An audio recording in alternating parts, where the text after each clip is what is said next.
Welcome to Let's Talk Passion and Purpose, the podcast where we explore the journeys of creators, leaders, and visionaries who've turned their passions into purpose. Join your host, Nicole Thomas, as we dive into inspiring stories, uncover strategies for success, and help you take the next step toward a life filled with meaning. Let's get started. Hey everyone, welcome back to another episode of Let's Talk Passion and Purpose with Nicole Thomas. In this episode, I sit down with acclaimed author Cleyvis Natera to talk about her creative journey, the inspiration behind her novels, including her newest, The Grand Paloma Resort, just published by Ballantine Books, her experiences overcoming personal challenges, and her advice for aspiring writers. Please note this episode includes discussion of family illness and emotionally difficult experiences. Cleyvis Natera is a novelist, short story writer, essayist, and critic, and her debut novel, Neruda on the Park, was a New York Times Editor's Choice and won a silver medal from the International Latino Book Awards for Best First Book of Fiction. Cleyvis has earned fellowships and awards from PEN America, the Vermont Studio Center, the Hermitage Artist Retreat, and the Loaf Writers Conference. She studied literature and creative writing at Skidmore College and later earned her MFA in fiction from NYU. Her writing has appeared in so many amazing places: the New York Times Book Review, Time, the Washington Post, the Rumpus, the Kenyon Review, and plenty more. On top of all of this, Cleyvis is also shaping the next generation of writers. She teaches creative writing at Barnard College of Columbia University and at Montclair State, where she's leading the development of a brand new bilingual MFA program. Cleyvis, welcome to the show. I am so excited to have you here today. Thank you so much for having me, Nicole. This is such a privilege to be spending time with you. Oh, I'm excited. Let's start at the beginning. How did your creative journey begin, and what first sparked your interest in storytelling? So I would say that my creative journey really began when I was a child.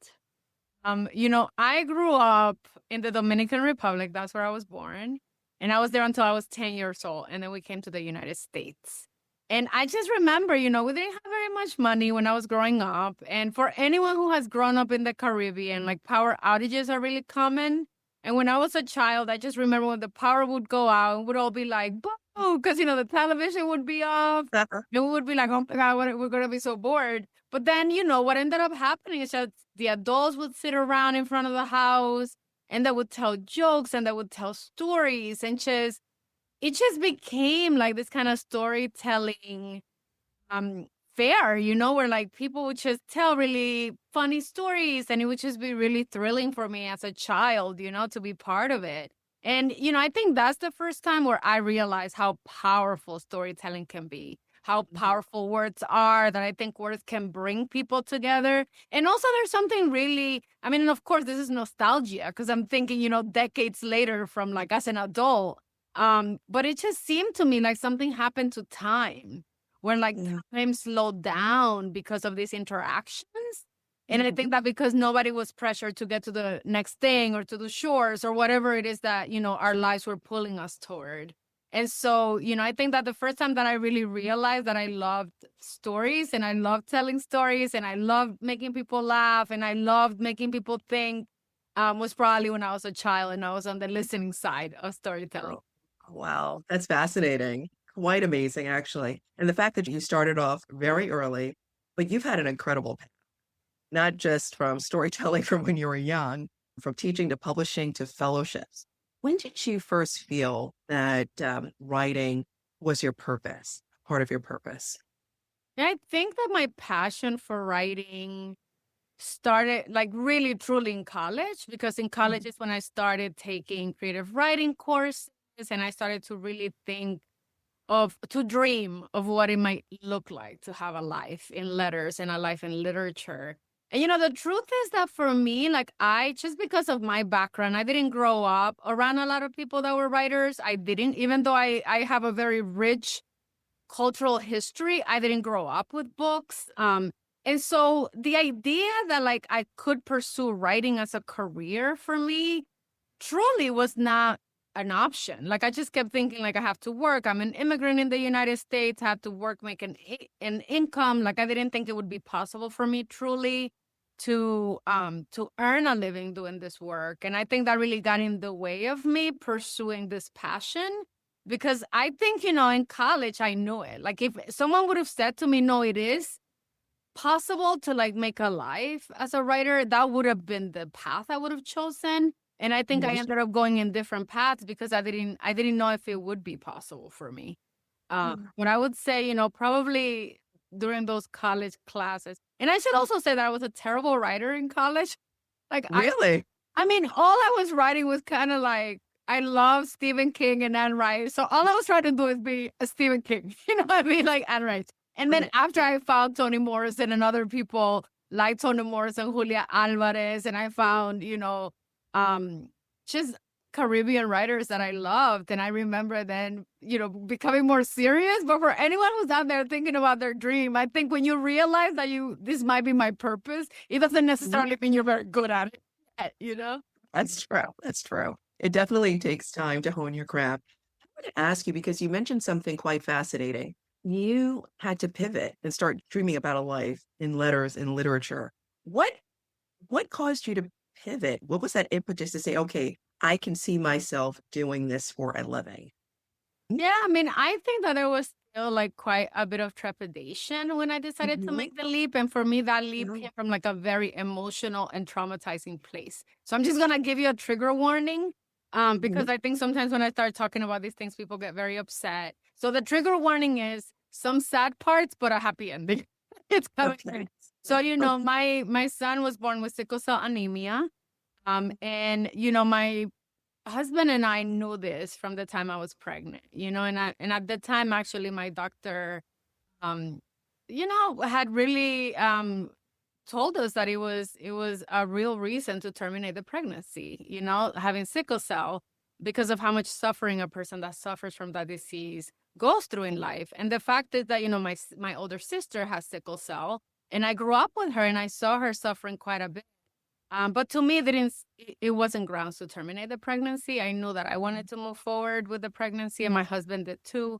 And so we decided to move forward with the pregnancy. And, pretty quickly after my son turned 1, we started seeing, the first manifestations of that illness. And we knew that we would have to do something to try to cure him. And the only cure available back then, we're talking about 12 years ago, 13 years ago, was a bone marrow transplant. And so, we decided to do a bone marrow transplant. And the better way to get a match, truly, especially for Black people. I'm Afro-Latina. My husband is African-American. And so the best way is really to have a sibling match because it's very difficult to find a match off of the registry. And so my husband and I decided, to move up our plans. We were planning to have a child later, but we decided to move up our plans and have a child. And so, we were very lucky that we naturally had our daughter and she was a bone marrow match for my son. And so, we waited until she turned 1 to do the first bone marrow transplant and that one failed. And so it was very devastating. We decided to go a second time. And when we went that second time, my son ended up with a burst appendicitis after the bone marrow transplant, which is very dangerous because, he had no immunity. At that point, he had gone through chemo, which is part of the process. And it was just like a very scary and dangerous situation for him. And we didn't know if he would make it. And it was truly like during those moments when I was in the hospital with my son and my husband that I really looked around and I had to confront, it was like a reckoning that happened to me because I was looking around and coming that close to losing my son, who I love so much, made me realize the other things that I had risked losing and that writing and my passion for writing had been one of those things I had put to the side. And so, I got an MFA as a young professional, but like I said before, I hadn't really been seriously pursuing writing as a real path because I had faced a lot of rejection. I wasn't getting an agent. I wasn't getting any interest from the, publishing industry. And so I had just put it to the side and largely abandoned it, the writing. And, I would touch it once or twice a year, but I just wasn't very serious about it. And, after that happened with my son, I ended up really think like this reckoning happened. And like, Dominicans culturally, we like are always trying to bargain with God. And I remember like just telling God, I was like, God, if you can save my child, I promise I would like set myself on the path to this purpose, because I really do feel it's what I was born to do. And, the happy news is that my child, recovered from this terrible infection, and the second bone marrow transplant was successful, and he's about to turn 13. He's very excited. My daughter is very healthy. But after that happened, I feel like that was the time in my life when I was like, you know what, there's gonna be a pivot, and that pivot means that I'm going to seriously pursue writing. And that I'm going to also make a plan. I made a 5-year plan to quit my job, because I'm also a planner. I didn't just like take a leap.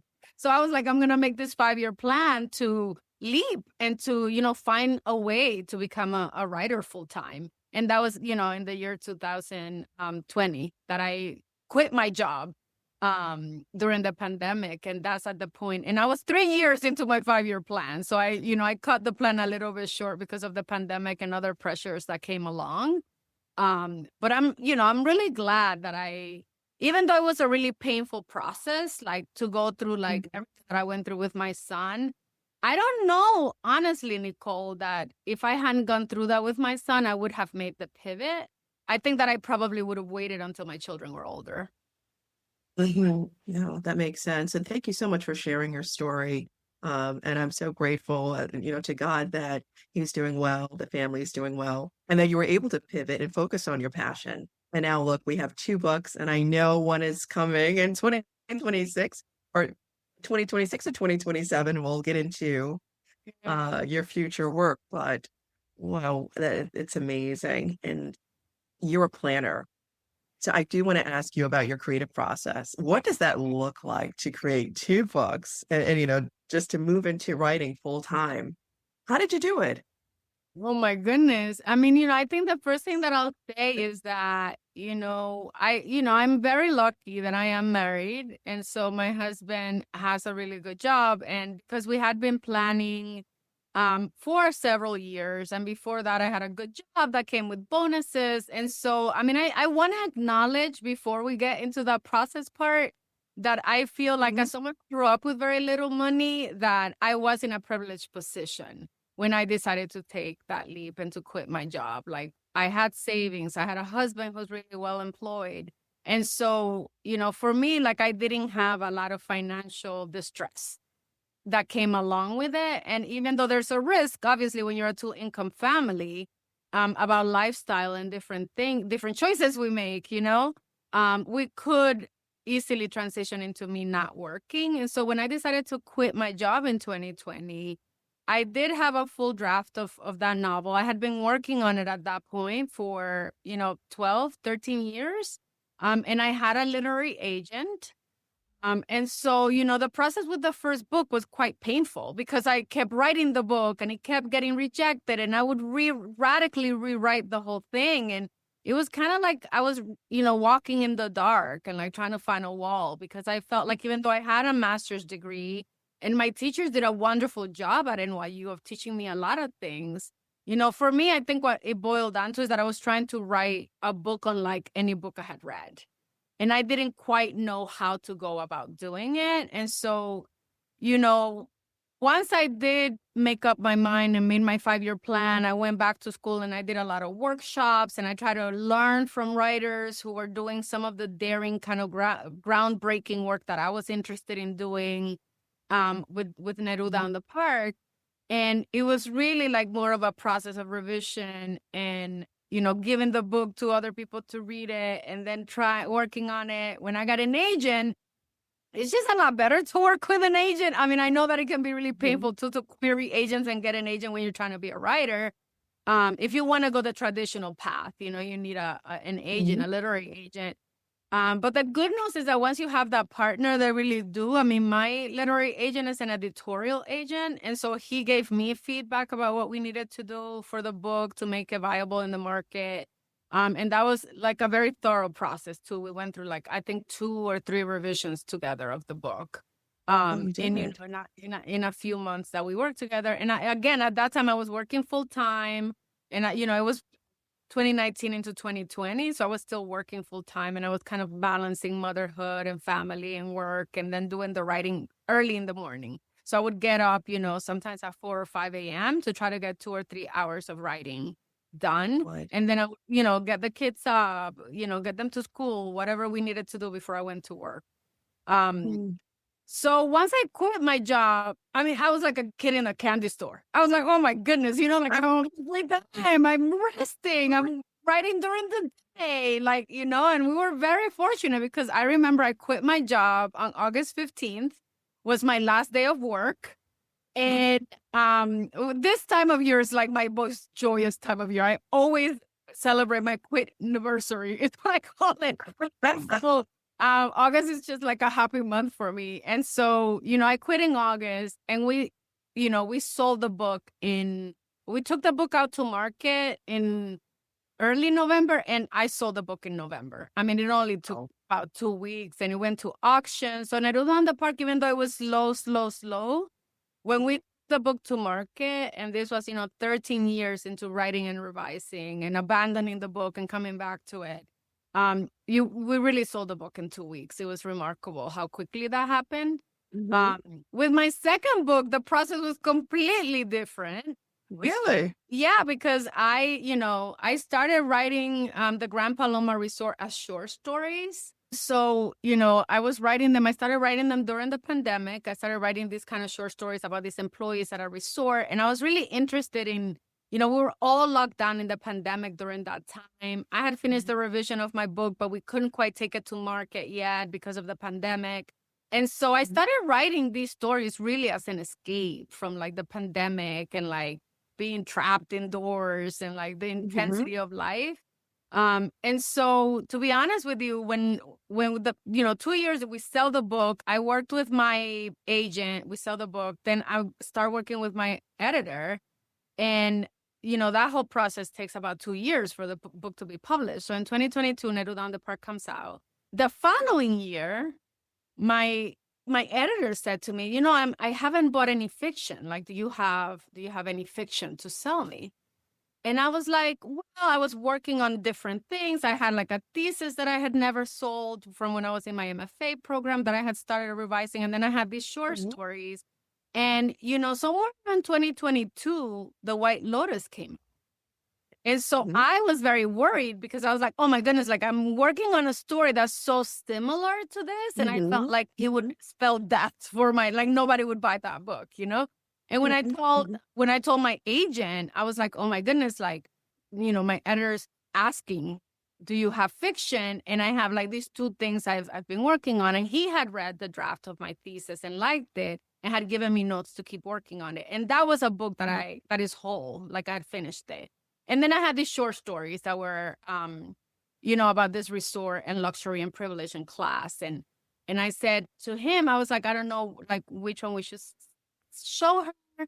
And I don't know if this one is too similar to The White Lotus. They might not be interested. And he said, are you kidding me? Like, this is all publishers want. It's like The White Lotus is this hot show. And so I ended up selling the Grand Paloma Resort before I finished writing it. Really? Yeah, Wow. I sold it Congratulations. as a novel proposal. Yeah, thank you. So it was wonderful. And it was such a relief after spending like over a decade, trying to find a way into the industry. How sometimes really once you get in the door, and I know people tell us that as we're thinking about pursuing our passion, that once you kind of get through the first big hurdle, like things do get easier. And it's a blessing that for me that ended up being true, that, selling the second book was phenomenally easier. And now selling the third book was a lot easier than that. And so, I'm just really grateful. And I feel like so blessed that this is part of like the journey that I've come to, how, it has manifested in my life. Yeah, and it sounds like there's so much alignment that you are walking in purpose. Let's talk a little bit about your work. Tell us more about Neruda on the Park. Yeah, I mean, I loved that book so much, because I think the book changed with me. And as I was maturing, the book was maturing. Yeah. So, with Neruda on the Park, I grew up in New York City. I grew up in Harlem. And during the time when I went to college, the neighborhood, and now we're talking about the late 90s and the early 2000s. And, Harlem was undergoing like a tremendous transformation. There was a lot of gentrification, and there was pressure from Columbia University. It was like kind of pushing up from 116th Street, like trying to buy buildings and buy land. And there was like quite a bit of resistance from the community.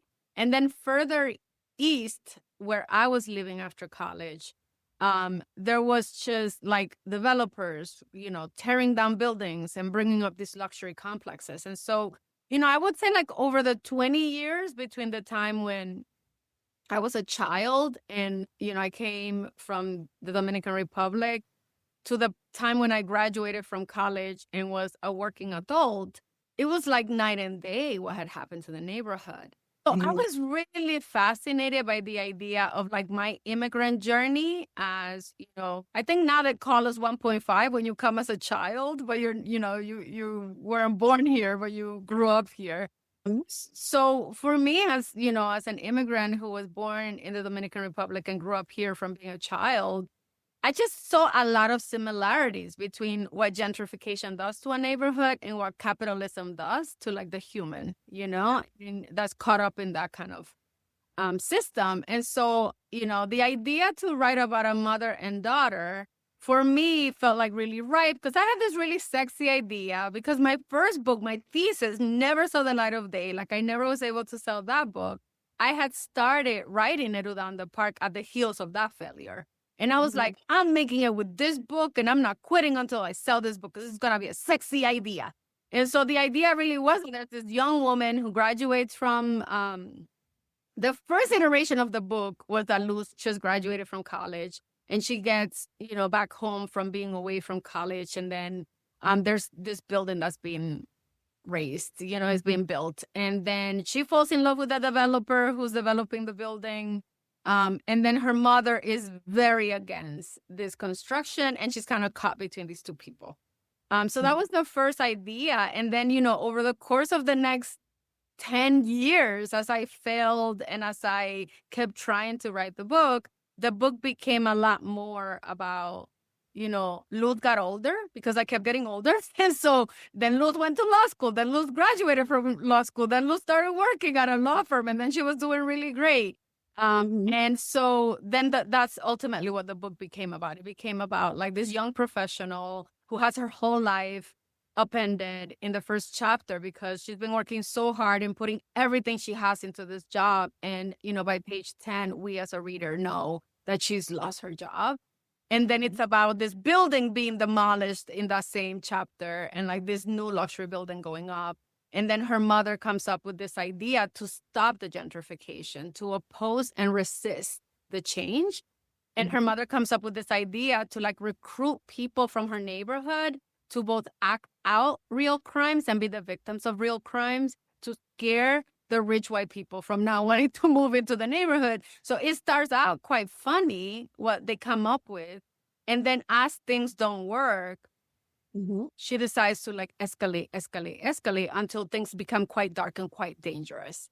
And so, the book really just changed. I think it became like a lot more profound in terms of like, trauma and grief and like loss and how those things kind of like mess with us as human beings. But yeah, it was such a long journey for that book to find its way and to find its final form. And I think like in some ways I had to grow up to earn the right to write the book, live enough to get the wisdom to write what the book actually wanted to be. Yeah, of course. It sounds so, when you think about everything that's happened over the long period of time of writing the book, what did you learn about yourself in the process?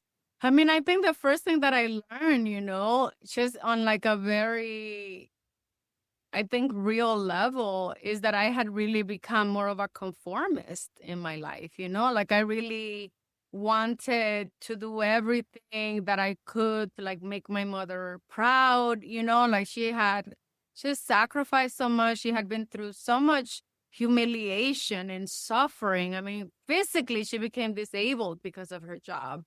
And so, I just felt a lot of like pressure to conform to like the expectations of like what success looks like in our society. And, I'm not much of a risk taker. I mean, that's one of the things people know. I'm a planner. I like to know where I'm going, what I'm doing, before I kind of step out of my door. And, I think that those are things that I don't think there's anything wrong with that, but I do think that those are two components of like my personality that really stood in the way of me pursuing my passion and my purpose. Really? Yes, Okay. I do think that. And, for me to hit that breaking point with my child and like all of that, like that was really the impetus for me to really break through. And so, one of the things that I think I learned, and I'll give you this as like kind of the last thing that I learned about myself is that, once I decided like I'm gonna make it as a writer, and I'm like a very stubborn person. So I was like, I'm excelling at this corporate job. They keep promoting me and they keep putting me in charge of people who have like law degrees and like who are exceptional. And it like took a while for me to really accept that I actually had the skills.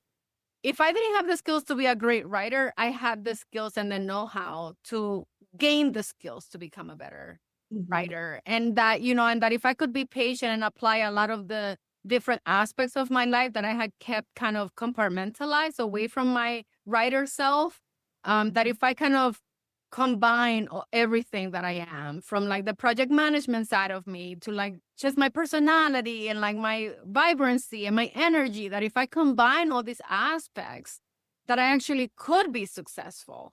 And so that was also, I think confidence, honestly, is like the last part of this, is that I think for a long time, I just had accepted that failure was a byproduct of my lack. And in actuality, I think that like these systems aren't always made to allow us through the door, and that it takes a lot more ingenuity to kind of find your way through. Like you have to be really, you have to find new ways to like mark a path for yourself to make it through. And so I'm really grateful for that, for the confidence that came with me recognizing that I could apply the successes I had in certain parts of my life into parts of my life where I had failed. That's powerful, Cleyvis. Very powerful. And then closing that gap, right, where you didn't have the confidence, but you knew that you had the resources to get the skills you needed to write. Do you have any advice for someone who may be in a similar position? They just don't have the confidence, they're not there yet, and they just want to write, they want to follow their passion. Yeah, I mean, thank you for asking me that. I have all the advice because now that I'm a teacher, this is all I do is parcel it out.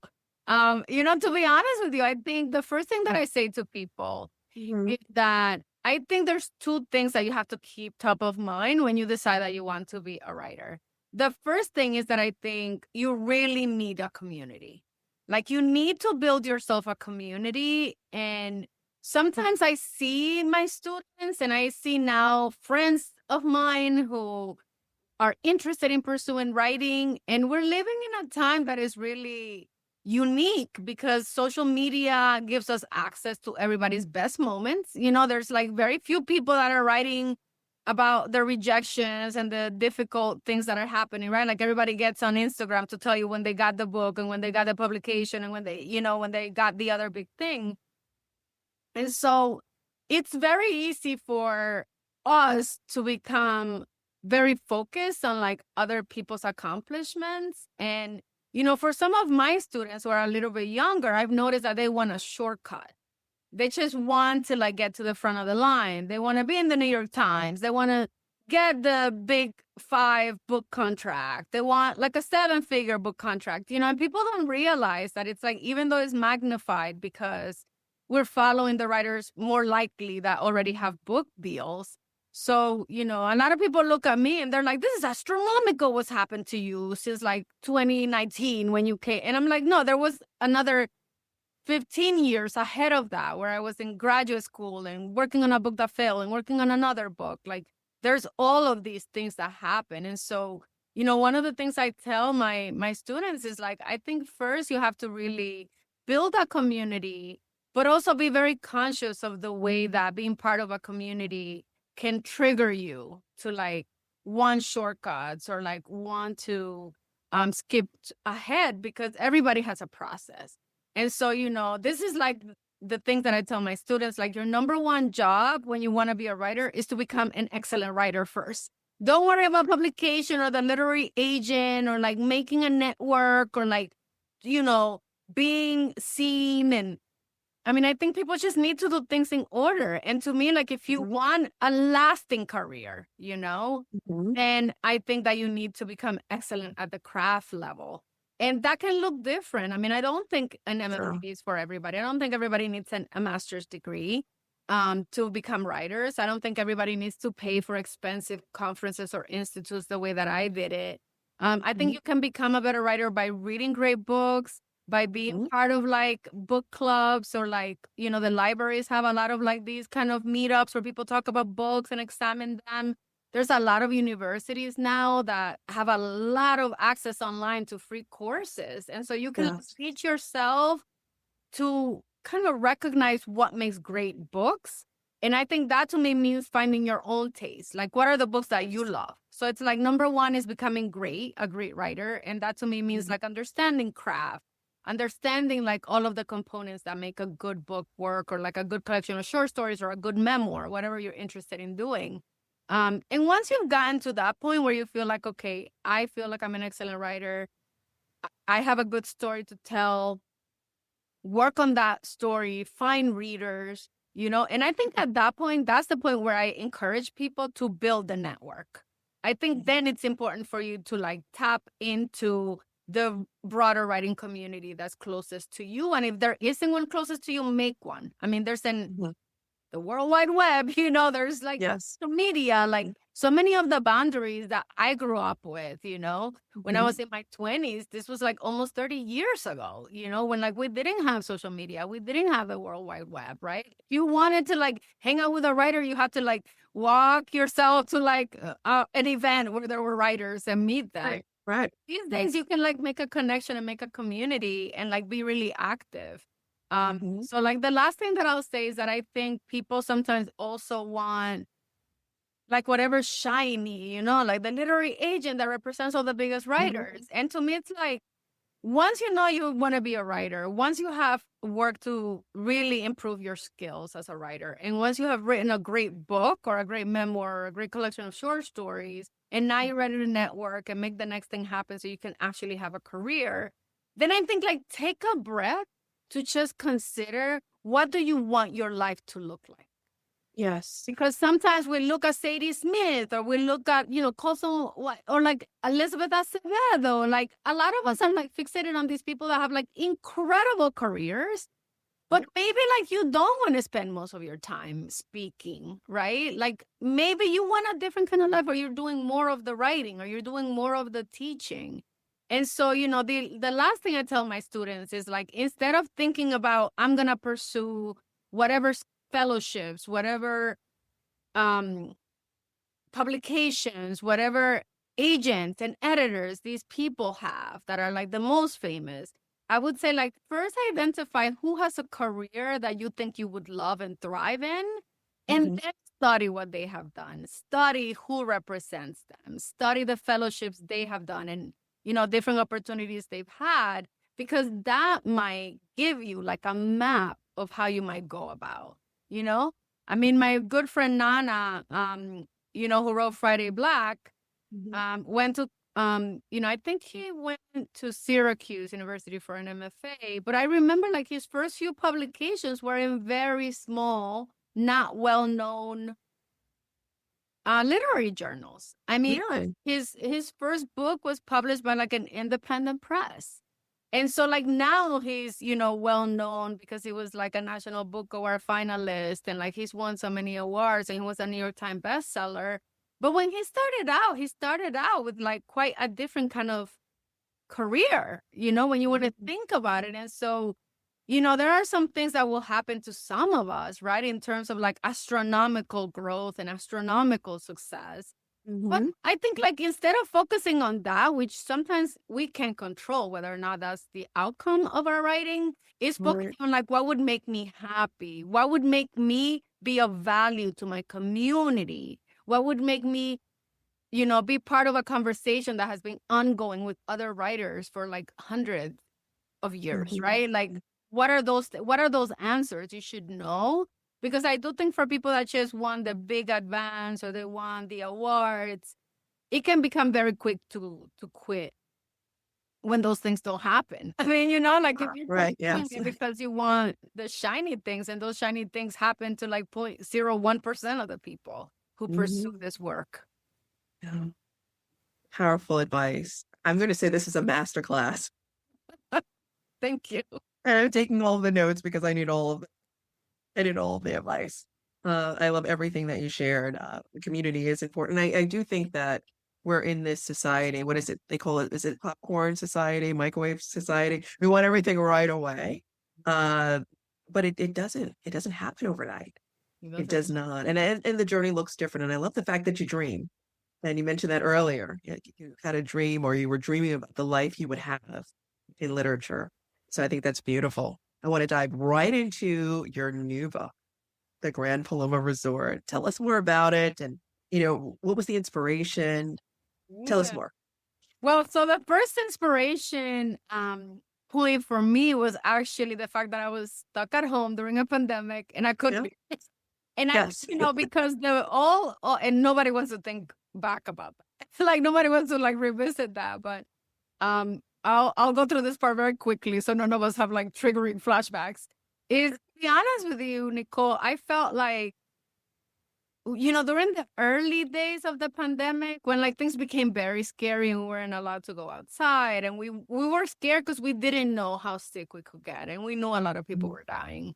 I just was longing for my birthplace. I kept thinking about the Dominican Republic, and I kept thinking, oh my God, what if like they never allow planes to fly again? What if I never go back there?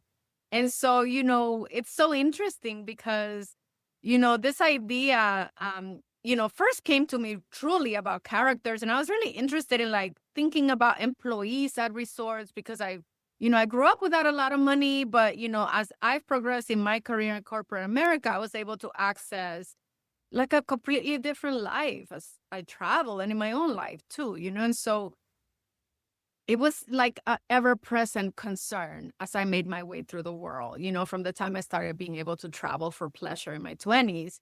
And so it was just really a combination of like wanting to write about home and wanting to write about this beautiful place that I feared I might not see again. And then really thinking about a resort as this combustible, explosive microcosm of society, and I was like, you put these people around all these rich people and what happens, what are the compromises people have to make and what are the different things that will occur. So, that was, I think, like the inspiration point. And then once I started writing the plot, I knew that I wanted to write about 7 like this was the original idea when it was short stories. I wanted to write about like 7 employees over 7 days. And I know that I wanted the dynamic to really hinge around conflicting desires. And so I wanted to have like, if I have a sister set and like Elena and Laura both want the same thing, but they really go about life in completely different ways. And it's a conflict because one is like undermining the desire of the other. And then there's a love story between, 2 people. And it's like, again, like conflicting desires. They want to be together. They want a future together. But the way that one person wants to go about it is completely immoral in the eyes of his partner. And so I really wanted all of this, though, to spin around this idea of like wealth and privilege and the way that like a resort makes you have this proximity to wealth where it almost seems accessible.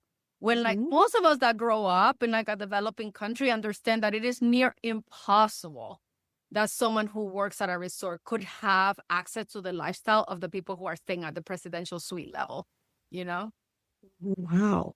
Exciting. I love this. Did you have the ending in mind? I knew very much where my two protagonists, like the two sisters, were going to end up. Like, I know exactly where they were going to end up on day 7, but I didn't know how we were going to get there.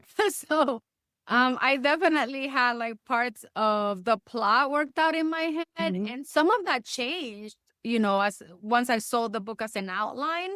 I had to think about the book chapter by chapter, which is not something I had ever done with my first book. And that really made me think about the story differently and pursue it differently. But then even when I went to write it from the outline, it also changed a lot because the story kind of has a life of its own and it went in different directions. Phil, I tell you, I have a copy. So I look forward to reading it, and it sounds exciting.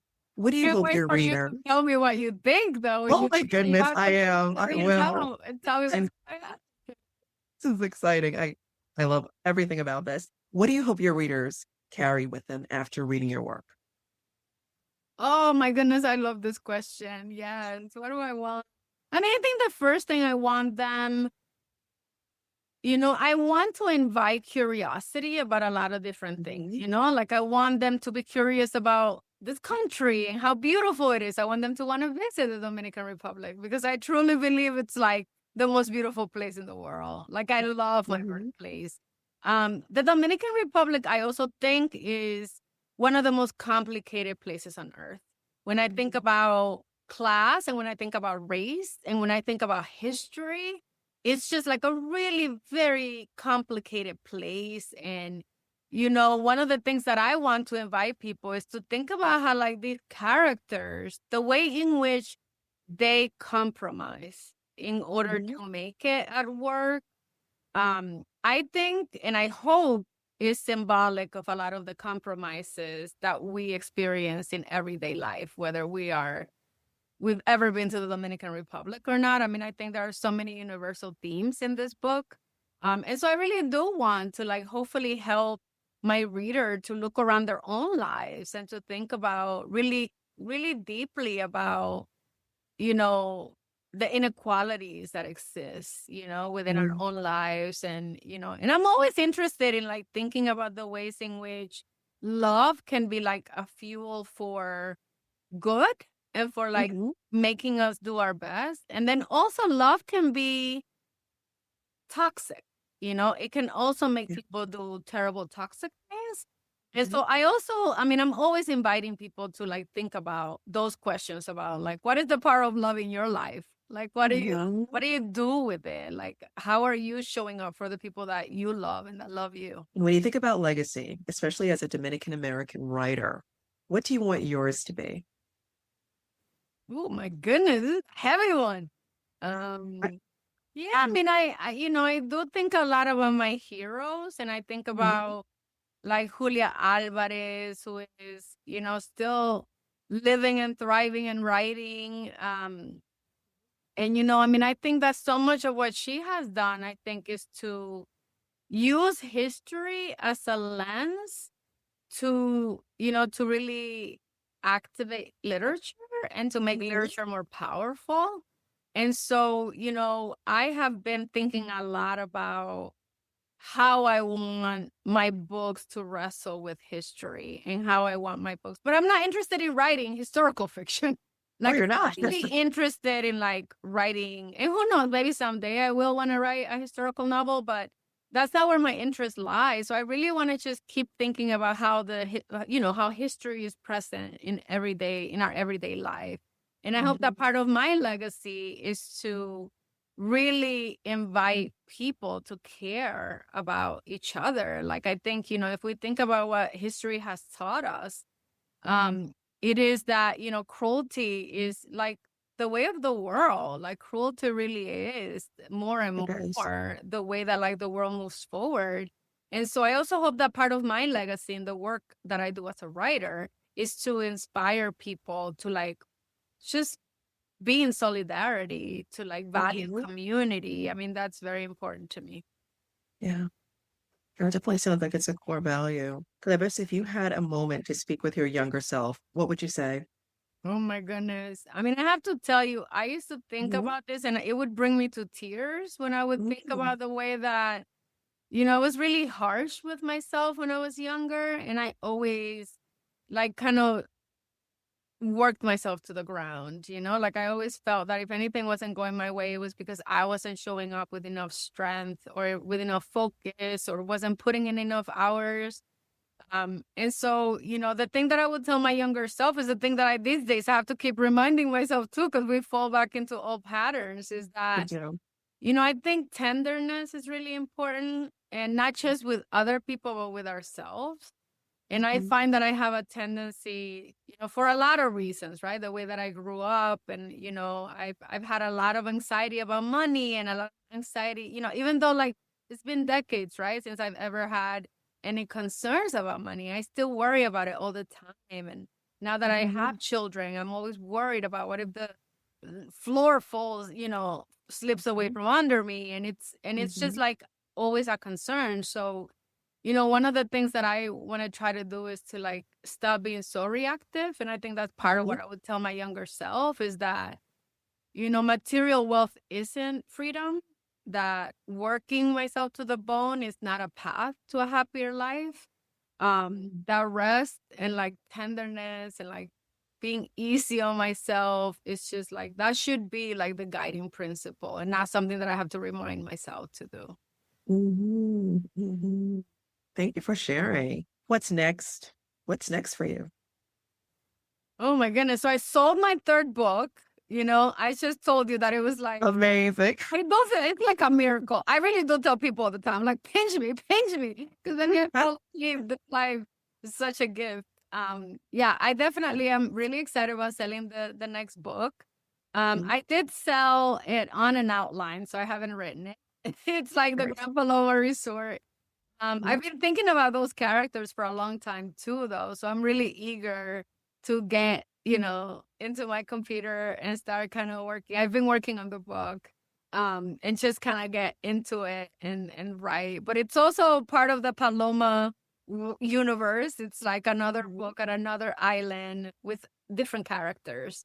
But also really like very centrally concerned with privilege and work. And it's about two best friends. So I'm also like really eager to spend a lot of time thinking about friendships and the way that friendships complicate and really like elevate our lives. So that's what's going to be next for me on the work side. On my personal side, I've taken a step back from teaching as much as I've been teaching for the next year. I have, I need to, first of all, because now I'm under contract for a book. So I had to like some of my jobs that I'd had like lined up for the future, which feels kind of scary, but I'm like, I'm trusting myself and I'm trusting this next book to carry me forward. And, I have young children, so I've really also been very intentional about not saying yes to everything. Because, my daughter is going into 6th grade, into middle school. And I just, I gotta be home. I have to be around for my children. My son is turning 13 and he's so bright and so wonderful. But I see his attitude. I see that little teenager. I'm like working his head. I'm like, oh, I need to be present. So, on a personal side, I just feel like I'm really, I don't know, I feel like really grateful that I have this opportunity to do this work that I can do from my house, and that, I have a husband that's supportive, and that I can really kind of dedicate myself to like just my family and then to doing this work that brings me so much joy. Yeah, it's wonderful. Wonderful. We've unpacked a lot. We've covered a lot of ground. Is there anything that I haven't asked you that you would like to share? Oh my goodness. I mean, I think that because of the theme of your podcast being like about passion and about purpose, I mean, the one thing that I just want to say to people out there is that, it just takes a lot of patience, and it's gonna be worth it even if it's slow, because I never could have dreamed, like my dream of this life doesn't come even halfway to how wonderful it actually is in reality. Beautiful. And, there were so many moments where the pain of rejection and the pain of failure really kept me from really going in, because I was very nervous about feeling more and feeling more hurt. And, now on this side of it, I'm just so grateful that like some of the painful experiences I went through, like pushed me to make this decision and really pursue it. And so I just want to tell people out there, if you're thinking about that big dream that feels impossible or out of reach, it isn't. It is within reach. And, it might look really different getting there. It might mean you have to humble yourself and start again. It might mean, right, that you have to like make connections with people and like find a way to connect with folks who might not be very kind or generous. But at the end of the day, like, it's going to be worth it. You're going to be glad that you did it. And like, pursuing your passion and your purpose, that's the reason that we're alive, and we should be doing more of that. Yeah, so true. So true. Well, Cleyvis, thank you so much. I'm grateful that you were able to join the show, share your knowledge, and congratulations again on the Grand Paloma Resort. I'm looking forward to reading your new novel and the ones to come. Oh my goodness. Thank you so much, Nicole, for having me. This was a joy.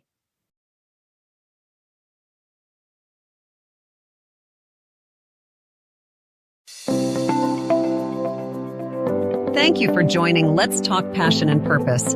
I hope you're leaving inspired and ready to elevate your journey. Remember to subscribe, rate, and share if you enjoyed today's episode.